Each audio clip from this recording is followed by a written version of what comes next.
and you're connecting, and you're feeling that He's right there, right in front of you, and that His light and your light, and you're breathing that energy, again teaching us that reality that we're in their presence. Then later in the meditations, we're in the prophetic presence. That you have a reality in the prophetic kingdom. And your light is being dressed by the light of all the prophets. And each prophet is gazing at you, dressing you, and perfecting you, because that's their entire job. Their job is that they were given a perfection and to reflect that back to creation. Every prophet. That's why you should. The grand intercession and the description that Prophet ﷺ gave of the grand intercession on the day of judgment. People will be raised and they go from Adam, they go to Nuh, they go to Moses, they go to Abraham, they go to Isa, they go to Prophet ﷺ. Means he's describing that they're going to all the prophets and learning the whole story of creation. But Judgment Day is a secret of death. Everyone who meditates is unlocking that secret. Because you don't have to wait to death to do that. You can take yourself now into that state. Because sleep is a form of death. So as you put your body down, you're opening and asking for these realities to open. Then we move ourselves into the levels of the heart. That this creation created by the hands of the Divine has tremendous secrets to give out. So what is the message and the reality of Adam alayhi salam, and that his creation created by the two hands of the Divine, the vessel for that stewardship, because he's the Khalifa, he's the deputy of the Divine reality on the earth. What is the message of Noah and the perfection of faith that Noah has to offer us, and building of a ship during times of difficulty, and perfecting the realities of water and 70% of our being water, and then moving us towards Sayyidina Ibrahim and Sayyidina Musa and Sayyidina Isa salam, means each of the prophets are reflecting a reality that they want us to learn for our reality. Because again, under who knows himself will know his Lord. So in the first stage, we're going towards the heart.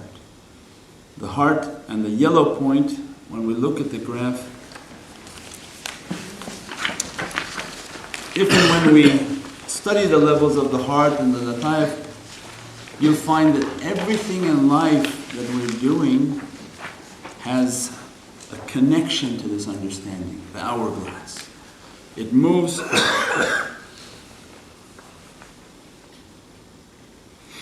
from yellow, it places onto your heart in that fashion, it moves from yellow to red. So the movement is from yellow to red, and it's on the last page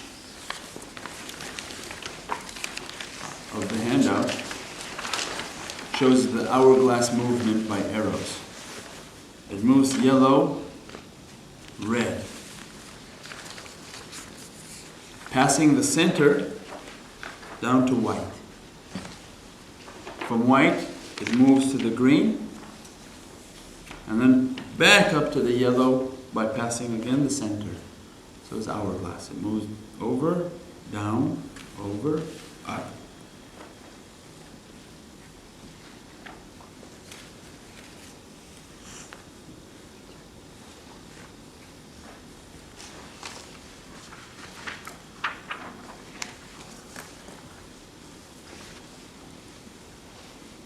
Yellow, the station of the qalb and the importance of the qalb under the authority of Sayyidina Adam. Because the Prophet Adam is the Khalifa, showing us that there is a nobility in this creation, and what I've been created from the hands of the Divine, custodian of heavenly knowledge. Again, this is the heart that can reach to the prophetic heart that reaches to the Divine presence.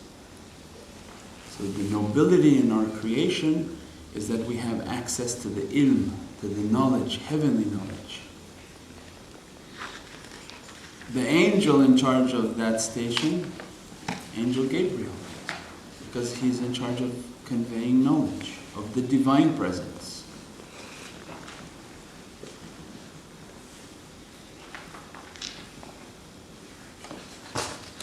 First step in trying to unlock knowledge is, do you hear the message? Samina wa ta'na. So opens for us, the highest level of submission is the level of hearing, the perfection of hearing. That's what makes the messenger to be a messenger. Their ears are entirely for the divine. Their complete submission of their ears and the faculty of hearing is for the divine message, waiting for their order. Because when we want to open the heart, the first thing we have to open is the crown of creation, the head. You have to open the two ears. The power of the ears. The ears are the door to the soul. So now you're opening towards the divine kingdom. The divine is showing us your hearing is going to be the door to the soul. What you hear is going to affect your soul.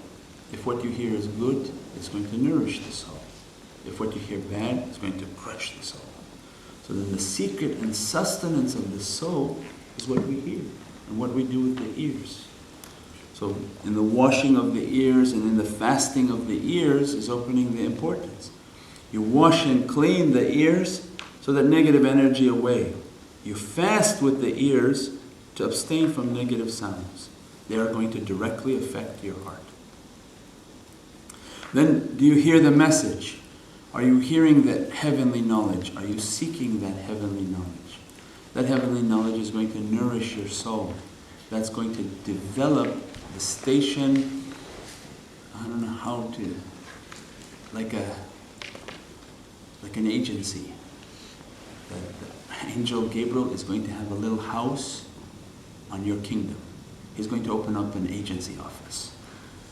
That he has to establish himself in your heart. And he's going to establish his light in your heart. Why? Because it's easy. Because then he can send from his heavenly station into your physical station. He's going to start sending you inspiration. As soon as you clean this and say that I'm going to develop this heavenly castle, develop this heavenly being, because you're talking about the world of light. He sends his angelic light, the Jibraili light, the light of Sayyidina Jibrail Islam. He sends that light and starts to graft, in farming, grafting. He sends it and it starts to nourish itself on your light. He sends so much of it when you're breathing and exercising and cleansing and opening the first level of the heart. And again, everything is by trust. Once they send a little bit, they see what we do with it. If we're to be trusted, they send more, they send more, they say more, and you feel that ocean of inspiration, it starts to open. Because his agency office is very powerful on your heart. You're able to instantaneously bring information in. And he dispenses that light throughout the kingdom of your soul. So then, the level of the heart and opening of the qalb is in that understanding. That, wow, tremendous importance in my ears. What I hear is going to affect me. So when I'm breathing and meditating and contemplating, I have to have a connection and an understanding with the angel Jibreel. That connect with him, have a relationship with him, alayhi salam, and ask for that light to be established within the heart. Ask for that opening to be established within the heart. That is the level of muraqabah with the angel. That we have the muraqabah is the attunement, or is there another English word for attunement? I guess is the best, where you visualize your light melting in with that light. So that when you close your eyes, you ask him to be present with you, and I'm asking my light to sort of merge into your light, to be in your fana, to be in your love. That guide me as you've guided the prophets. Although I'm nothing and no one, but I'm asking for your mercy that Allah has given to you, the Creator has given to you. Dress me from that light. And then you build that intimate discourse with the angels. It's yellow because it represents the sun. It's the first understanding and the birth of a star. Your body is a galaxy. You have 11 essential organs, like the 11 planets. I think they took away one. We took away Pluto. But Allah didn't. You have 11 essential planets that are locked into your heart through your vagus nerve. The point behind your head, connecting to your spine, your heavenly tajalli hits your head, energizes that nerve with a pulse and sends it out throughout the body. This sun... It's a tajalli? What is tajalli? Tajalli, what did you say? The heavenly emanation. Oh. Hits onto our physical being, energizes the body, hits the vagus nerve. You call it vagus? Yes, I know vagus. Between the skull and the spine. The tajalli emanates from the head, hits that point, and then moves down towards the heart and the 11 essential organs. Heart being then the power of the sun. And it's yellow and symbolic of the sun, showing us that we are matching the birth of a star. So at this point you can type in, what is a star? And anyone can Google, what is a star and how is a star born? And then you start to read the amazing nature of a star, and it's a reality of ours. Because the Prophet was teaching that my Sahabi are like stars, Najm. Any one of them you follow, you will receive guidance. And that's why they guide us in darkness. A world without GPS, imagine we were sailing, and there's no way to know what is left and right. But you look to the heavens and you see the stars.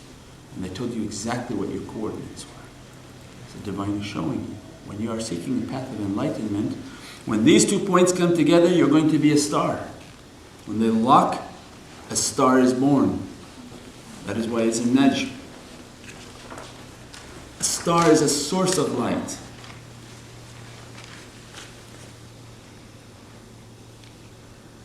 So the first level is the sun. We're trying to open up the power of the sun.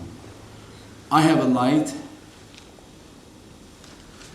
and the divine has a reality for me that I have to reach. I have to reach the zawj. My reality that's hidden from me, my spiritual marriage with my reality. I'm separated from that reality. I have a reality that has a tremendous power. If I'm able to lock back in, these are the 2 points of fusion. The fusion are these energies and atoms that come together but need a trigger. You need something to spark that connection. Once the spark happens, it's eternal. It just takes care of itself. And this is what we're trying to bring, that reality. So all of our spiritual practices have to go through the security clearance. Means. Oh, how did you know I wanted to ask something? The light is hitting the vagus nerve, you said. The tajalli emanating down. And emanating down. The vagus nerve, it's a 10th cranial nerve. So it affects the heart. The only cranial nerve that affects the heart, the lungs, and the gallbladder and stomach. Yeah. It controls the 11 organs. Oh yes. Oh yeah, would yeah. Yeah, the 11 essential, which each organ is symbolic of a planet. That's why we have 11 planets in our galaxy. So our physicality is a reflection of our galaxy. So when we're trying to understand, like the heavens, oh, it's so beautiful, it's such an amazing world we live in, and how everything has such an amazing rhyme to it and flowing, divine is showing you that before you can move into those heavens, you have to match your galaxy that I gave you. So heart, lungs, pancreas. Yeah, you know best. No, that's kind of where that's where I can cut off. I have it on the website, Shaykh Is Hisham. it? Okay, I'm going to Yeah, check Shaykh it Hisham out. gave from the Yeah. Harvard lecture. Okay. It goes, yeah, Heart. I don't know when I tell Stomach. So that energy is moving and bringing out that power. We are trying to spark the heart. We are trying to reach a state of making the heart like a sun. So each level of clearance, that as we're contemplating and meditating and going into what we call the annihilation, is that the angels have to annihilate with us. So they're going to check us. They're going to make sure that everything we're doing is clean and correct. It means you cannot reach realities without tremendous amount of testing. In each level of test, they open up more and more realities. Until ultimately the mentors, the teachers, they are holding that reality. And when we're able to fuse with that light, that bond takes place and that spark is ignited. You are lit at that point. The heart is lit, the heart is a sun, and what God gives, He doesn't take away. That sun. That's why it doesn't come easy. When it comes, it's by grant, and never a grant taken away, because all the security has been made, all the checks have been done. They know best what they're going to give and not give. That level is to spark that reality of the sun and open that understanding of the sun.